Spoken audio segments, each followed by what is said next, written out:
بسم اللہ الرحمن الرحیم الحمد للہ رب العالمین وبہ نستعین وصلی اللہ وسلم علی سید الانبیاء والمرسلین وعلی آلہ واصحابہ اجمعین ومن تبعہم باحسان الی یوم الدین، اما بعد۔ آج کا جو درس ہے وہ امام ترمذی رحمہ اللہ کی الجامع یا السنن سے متعلق تیسرا درس ہے۔ آج کے درس میں انشاءاللہ امام ترمذی رحمہ اللہ کا اپنی الجامع میں جو منہج ہے، دو اس کے پہلو ہیں۔ ایک ان کا جو فقہی اعتبار سے جو منہج ہے، وہ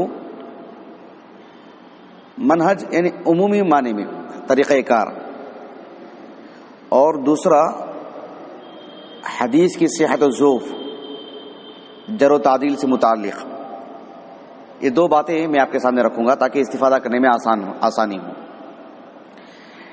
امام ابو عیسیٰ ترمذی رحمہ اللہ کی جو الجامع ہے، اس کا تعارف نہیں ہے کہ اس کتاب کی ترتیب کیا ہے، اس کتاب میں کتنی احادیث ہیں، کتنے ابواب ہیں۔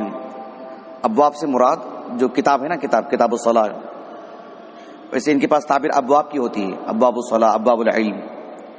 پھر ہر باب کے تحت کتنی عناوین ہیں، کل کتاب کی کتنی احادیث ہیں، کتنی صحیح کتنی ضعیف، کیا اس میں موضوع حدیث بھی ہے، اس کی شروحات کتنی ہیں، اس پر تعلیقات اور حواشی کتنی ہیں، اس پر کسی طرح کا نقد ہے، وہ ہمارا موضوع نہیں۔ کتاب کا تعارف سمجھ رہے ہیں آپ؟ کتاب کا تعارف نہیں، وہ ایک مستقل الگ موضوع ہے۔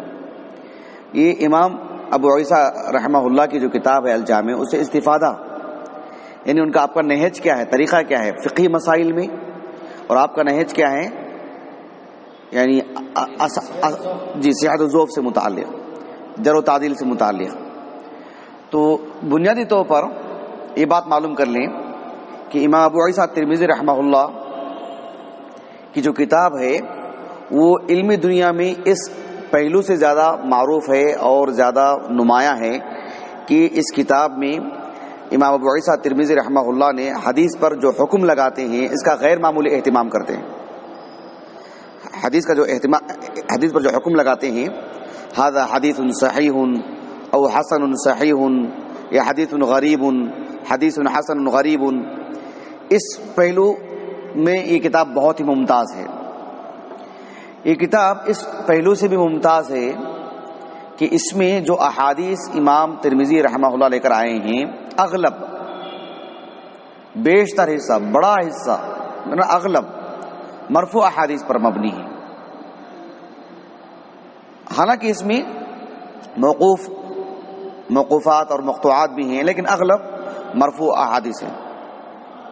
امام ابو عیسیٰ ترمذی رحمہ اللہ کی کتاب کا اندازہ لگائیے کہ اس دور میں انہوں نے امام بخاری رحمہ اللہ کی طرح یا دیگر اصحاب علم کی طرح، خود امام مسلم رحمہ اللہ اپنی حدیث کی کتابوں کو اصحاب علم کے پاس پیش کیا۔ انہوں نے یہ خود اپنے آپ میں بڑے علماء ہیں، اور انہوں نے جو اس دور میں یعنی فن حدیث کے ماہرین ہیں، ان کی خدمت میں اس حدیث کو اپنی کتابوں کو پیش کیا، مختلف ممالک کے، تو سبوں نے اس کو مستحسن قرار دیا۔ یہ خود ایک بہت بڑی خوبی ہے اس کتاب کی۔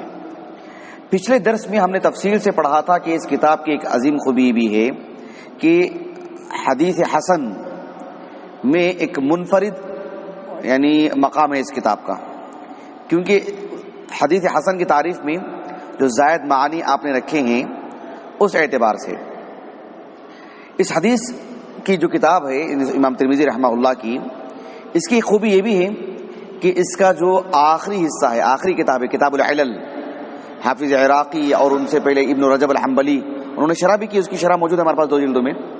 اس بات کی وضاحت فرمائی ہے کہ وہ مستقل کتاب نہیں ہے، سنن ترمذی کی متعدد کتابوں کی طرح یہ بھی ایک کتاب ہے، حصہ ہے اس کا، ایک الگ سی کتاب نہیں ہے، مستقل طور پر العلل الصغیر۔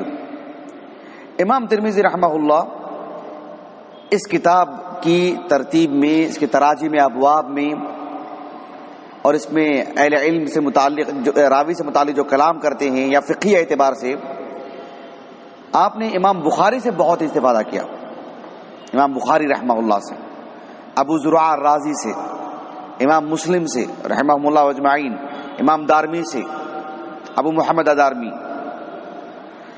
امام ابو عیسیٰ ترمذی رحمہ اللہ کی جو الجامع ہے، اس پہلو سے بھی بڑی اہم کتاب ہے کہ اس کتاب میں جس موضوع سے متعلق آپ نے حدیث ذکر کی ہیں اس حد تک بھی اختصار سے کام نہیں لیا ہے کہ جو ہے بات بالکل بھی واضح نہ ہو.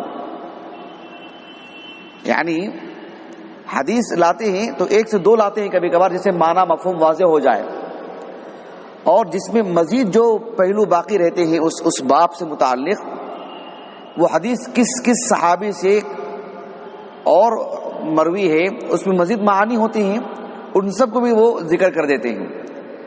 اور ان سارے احادیث کو لے کر آئے ہیں تو حدیث بہت طویل ہو جائے گی. حدیث کی کتاب اس کا 6 گنا ہو جائے گا. وہ اس کو ذکر نہ کرے تو پھر ایک طرح سے خلل بھی رہ جائے گا. لیکن آپ نے مقصود بالذات جو ہے اس کو بیان کر دیا حدیث ترجمۃ الباب کے تحت، اور پھر متعدد طرق اس کے جو ہیں اس کی بھی وضاحت آپ نے فرما دی، تاکہ طالب علم کے لیے مکمل طور پر آسانی ہو جائے. یہ بھی اس کا ایک بڑا پہلو ہے. چلیے اب میں ایک سرسری طور پر اس کا تعارف کروایا اوپر کا، تاکہ اس کتاب سے متعلق استفادہ میں آسانی ہو. امام ابو عیسیٰ ترمذی رحمہ اللہ کی جو السنن ہے، الجامع ہے، اس میں جو آپ نے ابواب قائم کی ہیں یہ قابل غور بات ہے. مدینہ کے ایک عالم دین ہیں عبدالعزیز الماجشون، معروف. امام مالک رحمہ اللہ سے پہلے ان کے دروس ہوا کرتے تھے مسجد نبوی میں، معروف عالم دین، کتب ستہ کے رجال میں سے ہیں، صحیح بخاری کو چھوڑ کر کے. عبدالعزیز الماجشون، ان سے یہ بات مشہور ہے، جیسے کہ قاضی عیاض رحمہ اللہ کی جو ترتیب المدارک ہے نا، اس میں دیکھیے آپ، اس میں انہوں نے ذکر کیا ہے کہ وہ پہلے عالم دین ہیں جنہوں نے فقہی اعتبار سے اہل علم کے اقوال، مسائل، اس کو جدا کر کے بیان کیا. امام مالک رحمہ اللہ کو یہ چیز بہت پسند آئی، یہ طریقہ کار. لیکن امام مالک رحمہ اللہ نے ان کا قول جو نقل کیا گیا ہے اس میں قاضی عیاض کی، آپ دیکھے گا ضرور کہ یہ بات انہیں بڑی اچھی تو لگی، لیکن امام مالک رحمہ اللہ نے اس بات کو ترجیح دی کہ نصوص ہونے چاہیے، آثار ہونے چاہیے، پھر اس کے بعد آپ اہل علم کے اقوال بیان کریں، پھر مسئلے کی وضاحت کریں. مسئلے کی وضاحت میں صرف علماء کے اقوال یہ کافی نہیں ہے، جب تک کہ نصوص ہوں، آثار ہوں، پھر اس کے تحت اہل علم کے اقوال ہوں. بات واضح ہو گیا آپ کو. امام مالک رحمہ اللہ کے الموطا آپ پڑھ کر کے دیکھیں، کھول کر کے دیکھیں. آئندہ سال پڑھیں گے آپ لوگ نا. کس جماعت میں پڑھائی جائے تھی وہ؟ اچھا، فضیل ثانی میں پڑھائی جاتی ہے. تو امام مالک رحمہ اللہ کے الموطا میں آپ دیکھیے، وہ ترجمۃ الباب، احادیث، صحابہ سے آثار ہو تو وہ نقل کرتے ہیں، پھر جو عمل اہل المدینہ کو خصوصی طور پر پیش کرتے ہیں کہ کن کن اصحاب علم نے اس پر عمل کیا ہے، مطلب کیا موقف ہے ان کا، اس کو بعد میں پیش کرتے ہیں. لیکن عبدالعزیز الماجشون رحمہ اللہ نے اس کو اولیت دی. خیر، وہ ایک آغاز تھا کام کا، اس کو مستحسن سمجھا امام مالک نے اور اس کو مزین کیا. پھر بعد میں یہ چیز اور ٹھوس ہو گئی، تو اس کے بعد جو ہے امام بخاری، امام ابو داؤد، امام ترمذی، ان سب اصحاب علم نے اس کا خاصا اہتمام کیا. لیکن امام ترمذی کو اللہ نے اس کا خاص مقام عطا کیا کہ آپ فقہی اعتبار سے ترجمۃ الباب عنوان قائم کرتے ہیں، حدیث لاتے ہیں، پھر اصحاب علم کا موقف بیان کرتے ہیں، صحابہ میں سے، تابعین میں سے، بعد کے علماء میں سے، ان کے دور کے جو بڑے مفتی حضرات تھے، بڑے علماء تھے، ان کا. تو اس کو اس نقطۂ نظر سے یہ کتاب بہت اہم، یعنی فقہی اعتبار سے، بلکہ فقہ المقارن کے اعتبار سے الفقہ المقارن یہ بہت اہم کتاب. یعنی متعدد جو موقف ہوتے ہیں نا، ان کے درمیان موازنہ، پھر ترجیح، پھر کس کے کیا دلائل، اس نقطۂ نظر سے یہ کتاب بہت مفید. بات واضح ہوگی آپ کو. فقہی اعتبار سے بھی، الفقہ المقارن کے اعتبار سے بھی یہ کتاب بہت ہی اہم ہے کسی ایک فقہی اعتبار سے. امام ترمذی رحمہ اللہ کا نہج یہ ہوتا ہے کہ آپ عنوان قائم کرتے ہیں باب، اور باب ہی میں اس بات کی وضاحت فرما دیتے ہیں کہ مسئلے کی کیا کہتے ہیں مسئلے کا مطلب مقام کیا ہے، اس کا حکم کیا ہے، یہ بڑی اہم چیز، اس لیے کہ قدیم علماء میں تورع بہت تھا. بات یہ نہیں کہ بعد کے علماء میں تورع نہیں تھا، صحابہ میں تابعین میں تورع، ایک طرح کی ہیبت، وہ صاف لفظوں میں یہ حلال یہ حرام ایسا نہیں کہہ دیتے تھے. سمجھ رہے ہیں آپ؟ نکرہ نراہ حسنا ایسے کہا کرتے تھے. اعلام الموقعین کا مقدمہ پڑھ کے دیکھیں آپ، ایسے الفاظ کہ وہ مکروہ ہے، اس کی کراہت یعنی تنزیہ، لیکن یہ حرام یا حلال بہت کم استعمال کرتے تھے اس کو. لیکن بعد کے علماء میں اس کی صفائی اس لیے ہوئی، وضاحت اس لیے ہوئی کہ لوگ اصل حکم سے واقف نہیں ہو پاتے اور مزاج شریعت سے، مقاصد الشرع سے جلدی واقف نہیں ہو پائے، پھر خلط ملط کا شکار ہو سکتے تھے وہ. پھر ایک واجب کو مستحب، مستحب کو واجب، پھر مکروہ تنزیہ کو جسے الترک الاولا کہتے ہیں نا، ترک کرنا ہی اولا ہے. شیخ شنقیطی رحمہ اللہ نے مذکرۃ فی اصول الفقہ میں اس کو الگ کیا ہے، مکروہ اور مباح کے درمیان لے کر آئے ہیں، یعنی واجب، مستحب، مکروہ اور مباح اتنا ہی کہتے ہیں نا. لیکن مکروہ کے بعد اور مباح سے پہلے یعنی ترک کرنا یہ من باب اولا ہے، یہ اولا ہے، اس کی مستقل قسم. تو یہ جو باریکیاں نہیں سمجھ پاتے تھے لوگ بات کے ادوار میں، تو اس وجہ سے اہل علم نے اس کی تھوڑا نمایاں کیا، واضح کیا اس کو، اور بتایا کہ یہ واجب ہے اور یہ حرام ہے، اس طرح کا معاملہ.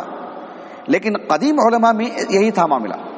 تو محدثین کا جو انداز ہے، امام بخاری کا، امام مسلم وغیرہ کا، یہ بہت کم مطلب ایسے الفاظ استعمال کرتے ہیں، استحباب، وجوب سے وغیرہ سب. لیکن عمومی طور پر ان کے جو ابواب ہوتے ہیں کراہیت، حرام کو بتانے کے لیے کراہیت والی بات، حرمت کو بتانے کے لیے، تو اس طرح کے الفاظ آپ دیکھیں گے ان کے عناوین میں امام ترمذی رحمہ اللہ سے متعلق.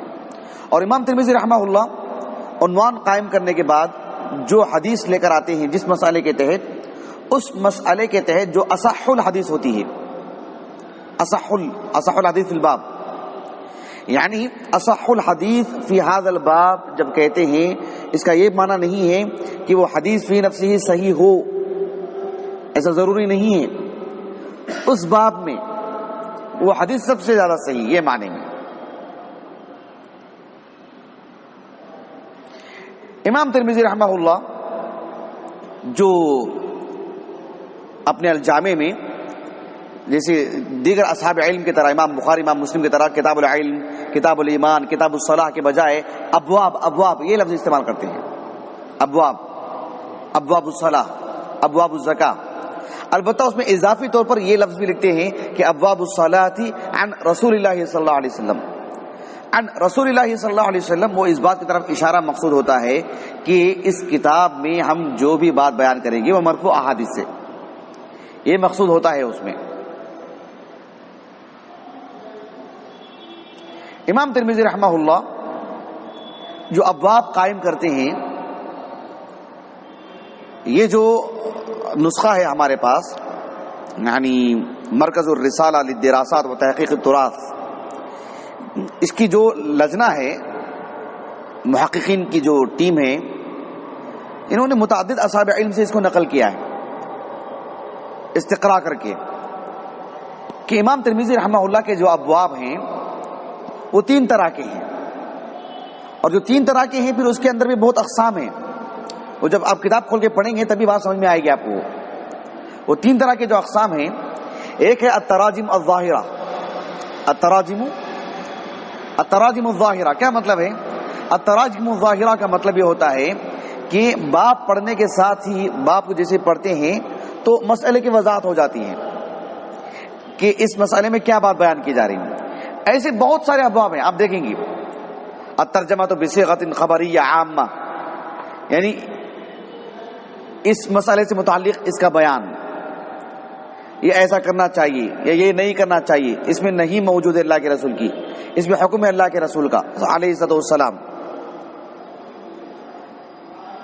اور کبھی کبھار امام ترمذی رحمہ اللہ امام بخاری کی طرح صیغۃ الاستفہام سے بھی ابواب قائم کرتے ہیں. صیغۃ الاستفہام حافظ ابن حجر اور ان سے پہلے کے اصحاب علم حافظ ابن الملقین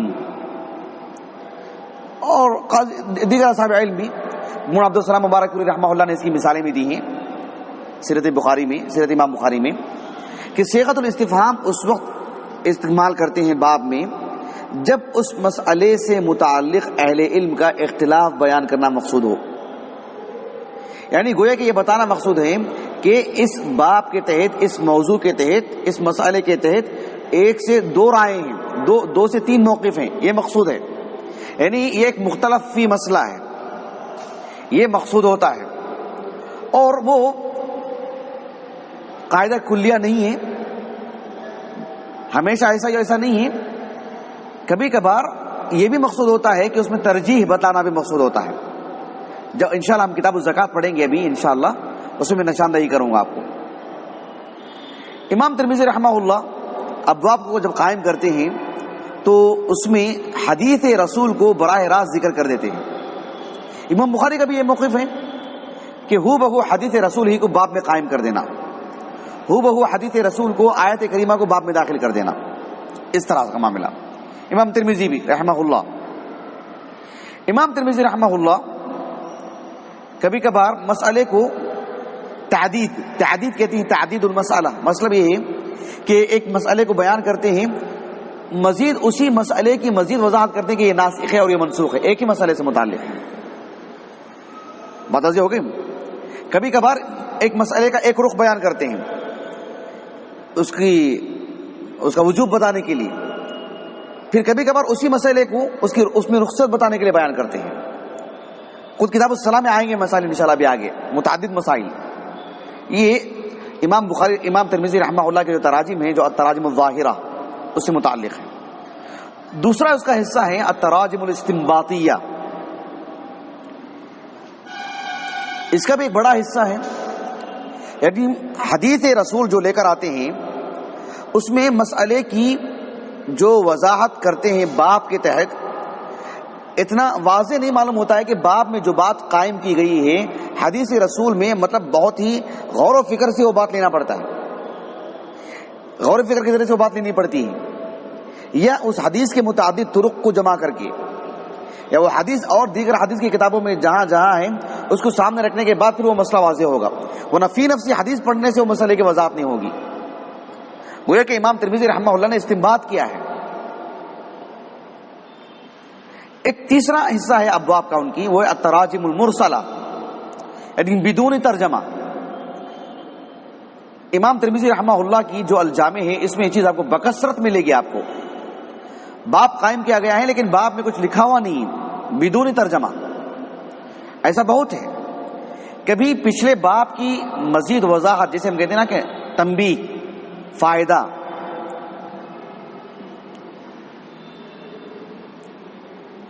ایسا ہم جیسا کہتے ہیں نا، قابل غور بات، نوٹ، حواشی وغیرہ، اس معنی میں ایک تعلیق، یہ بھی مقصود ہوتا ہے امام ترمذی کو رحمہ اللہ. امام ترمذی رحمہ اللہ کی الجامع ہے. ایک بڑی بات اس میں یہ بھی ہے کہ امام ترمذی رحمہ اللہ اپنی الجامع میں اصحاب علم کے اقوال بہت نقل کرتے ہیں کہ ائمہ کا عمل کیا ہے. مختلف جو مذاہب آج کے اعتبار سے ہیں، حنفی شافعی میں، اس کی بات نہیں کر رہا ہوں، لیکن وہ ائمہ، وہ علماء جن کے اقوال نقل کیے جاتے ہیں، جن کا موقف نمایاں کر کے بیان کیا جاتا ہے، اس کو بیان کرنے میں امام ترمذی رحمہ اللہ کی کتاب طالب علم کے لیے بہت اہم ہے. اس کی میں مزید وضاحت آگے کروں گا. امام ترمذی رحمہ اللہ کی جو الجامع ہے وہ اس ناحیے سے بھی بڑی اہم ہے کہ اس میں اجماعی مسائل کو بہت ہی اہمیت سے بیان کیا جاتا ہے. بیشتر مقامات پر آپ دیکھیں گے امام ترمذی رحمہ اللہ لکھتے ہیں اجمع اہل العلم، اجمع علیہ اکثر اہل العلم، لا نعلم بینہم اختلافا، لا نعلم بین المتقدمین منہم فی ذلک اختلافا، لا نعلم بینہم اختلافا فی ذلک فی القدیم والحدیث، اس طرح کے متعدد الفاظ کتاب الصلاح میں بھی آئیں گے، گویا کہ اجماع بتانے کے لیے.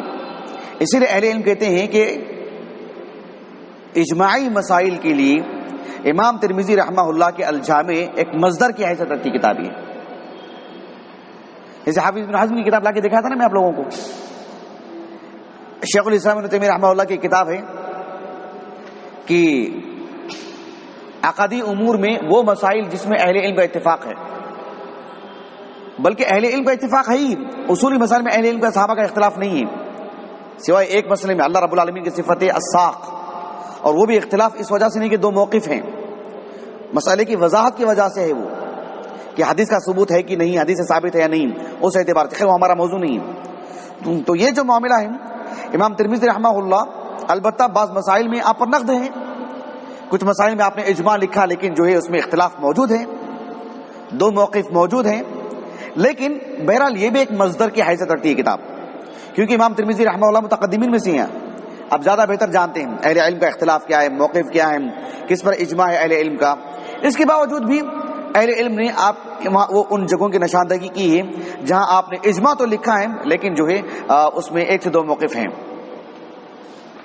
امام ترمذی رحمہ اللہ نے کتاب العلل میں اس کی وضاحت بھی کی کہ میں نے جتنی بھی احادیث نقل کی ہیں وہ ساری احادیث ایسی ہیں جن پر اصحاب علم کا عمل ہے، سوائے دو حدیثوں کا.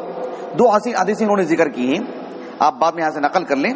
ایک وہ کتاب الصلاح کی حدیث ہے، حدیث ابن عباس جمع رسول اللہ صلی اللہ علیہ وسلم بین الظہر والعصر وبین المغرب والعشاء بالمدینہ. بالمدینہ دیکھیں آپ، جمع بین الصلاتین کا تعلق کس سے؟ بالمدینہ من غیر خوف ولا مطر. اس معاملے میں ایک بات ہے انشاءاللہ آپ دیکھ لیں. ایک اور حدیث ہے من شرب الخمر فاجلدوه فإن عاد في الرابعة فاقتلوه، حدیث معاویہ بن ابی سفیان. اور یہ جو حدیث مبارکہ ہے کتاب الحدود میں شیخ ابن عثیمین رحمہ اللہ کی جو مختصر سی کتاب ہے، رسالہ ہے مصطلح الحدیث میں، اس میں بھی اس کو ذکر کیا انہوں نے، دیکھ لیجیے آپ. جیسے کہ میں نے کہا امام ترمذی رحمہ اللہ اہل علم کے اقوال بیان کرنے میں آپ نے بہت اہتمام کیا ہے، اس کا بہت اہتمام کیا ہے اس کا. جمیع اہل علم، حجازی علماء، مصری علماء، ملک شام کے، عراق میں کوفہ، بصرہ، بغداد، خراسانی علماء، ان سب اصحاب علم کے آپ نے اقوال جمع کیے. یہ بہت بڑی بات ہے. امام ترمذی رحمہ اللہ نے جن اصحاب علم کے خصوصی طور پر فتاوے نقل کرتے ہیں، ان کا موقف ذکر کرتے ہیں، وہ 6 علماء ہیں. ایک ہیں امام مالک، امام محمد ابن ادریس یعنی الشافعی، امام احمد ابن حنبل، سفیان ابن سعید الثوری، اور 5واں نام ہے عبداللہ بن مبارک، اور 6واں نام ہے اسحاق ابن راہویہ. اسی طرح سے عبد الرحمن ابن ابی لیلہ اور امام اوزاعی، امام وکیع، ان سب اصحاب علم کی بھی اقوال نقل کرتے ہیں. گویا کہ کسی مسئلے کے بیان میں اگر آپ کہتے ہیں کہ عبداللہ بن مبارک کا یہ موقف ہے اور امام ترمذی کے الجامع سے حوالہ دیتے ہیں تو گویا کہ اس کی نسبت صحیح ہوگی. یعنی ان سب اصحاب علم انہوں نے اقوال جمع کیے ہیں. عبداللہ بن مبارک رحمہ اللہ کا قول آپ کو دیگر جگہوں میں نہیں مل رہا ہے مستند، تو انہوں نے جو جمع کیا ہے اس کے اسانید بھی انہوں نے ذکر کر دی کتاب العلل میں ان سب اصحاب علم کے. کیونکہ امام ترمذی امام شافعی کے شاگرد نہیں ہیں، ان سے پڑھا نہیں انہوں نے. اچھی طرح بات ہو گی آپ کو جی. چلیے امام ترمذی رحمہ اللہ سے متعلق ایک بات یہ بھی معلوم کر لیجئے کہ آپ مقلد نہیں ہیں، محدث ہیں، مجتہد ہیں. آپ حدیث رسول کو پڑھتے ہیں، اس سے مسئلے کا استنباط کرتے ہیں. اجتہاد کے اصول سے آپ واقف تھے اور آپ کو اس میں تمکن حاصل تھا. تو ایسے میں آپ کبھی امام شافعی کا موقف بیان کرتے ہیں اور اسی کی طرف اپنا میلان کا اظہار کرتے ہیں. کبھی آپ امام شافعی کا قول ذکر کرتے ہیں اور اس پر رد کرتے ہیں. کبھی امام احمد بن حنبل رحمہ اللہ کے قول کو لیتے ہیں، کبھی آپ رد کرتے ہیں. گویا کہ آپ اخذ و رد میں گویا کہ یعنی دلیل کی روشنی میں آپ لیتے ہیں، دلیل کی روشنی میں آپ چھوڑتے ہیں، ترک کرتے ہیں. امام شافعی رحمہ اللہ کا جو دور ہے اس دور میں فقہی اعتبار سے 2 بڑے مکتب فکر تھے. ایک کوفہ کا اہل الرائے، ایک حجازی اور حجازی اہل علم کا جنہوں نے منہج لیا اہل الحدیث، جمیع محدثین نے اسی منہج کو اختیار کیا ہے، یعنی التمسک بالکتاب والسنہ۔ چونکہ علماء کوفہ میں اس وقت کی میں بات کر رہا ہوں، حدیث کا دوران جو کم تھا، احادیث کی قلت کی وجہ سے استدلال کے لیے انہوں نے قیاس کو جو مطلب زیادہ قیاس کرنا پڑا ان کو، قیاس کی وجہ سے براہ راست نص سے استدلال کرنے کے لیے ان کے پاس نصوص کی قلت تھی، اس وجہ سے وہ اہل الرائے کہلائے۔ اور یہ اہل الحدیث جو حجاز علماء ہیں اور محدثین کا یہی منہج ہے، امام ترمذی، امام بخاری کا وغیرہ رحمہ اللہ اجمعین۔ امام ترمذی رحمہ اللہ سے متعلق جو باتیں میں نے آپ کے سامنے رکھی ہیں، آپ مفصل طور پر یہاں آپ رجوع کریں انشاءاللہ، انہوں نے کافی چیزیں بیان کر دی ہیں۔ امام ترمذی رحمہ اللہ سے متعلق جو فقہی اعتبار سے باتیں تھیں، بہت ساری باتیں ہیں، البتہ